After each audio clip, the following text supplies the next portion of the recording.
شروع اللہ کے نام سے جو بڑا مہربان اور نہایت رحم کرنے والا ہے۔ السلام علیکم۔ رسول اللہ صلی اللہ علیہ وسلم نے فرمایا، اسلام کی بنیاد 5 چیزوں پر قائم کی گئی ہے۔ اول، گواہی دینا کہ اللہ کے سوا کوئی معبود نہیں اور بے شک محمد صلی اللہ علیہ وسلم اللہ کے سچے رسول ہیں، اور نماز قائم کرنا، زکوٰۃ ادا کرنا اور حج کرنا اور رمضان کے روزے رکھنا۔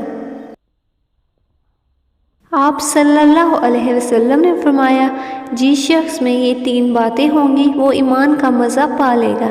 ایک یہ کہ وہ شخص جسے اللہ اور اس کا رسول ان کے ماں سوائے زیادہ عزیز ہوں، اور دوسرے یہ کہ جو کسی بندے سے محض اللہ ہی کے لیے محبت کرے، اور تیسری بات یہ کہ جسے اللہ نے کفر سے نجات دی ہو، پھر دوبارہ کفر اختیار کرنے کو وہ ایسا برا سمجھے جیسے آگ میں گر جانے کو برا جانتا ہے۔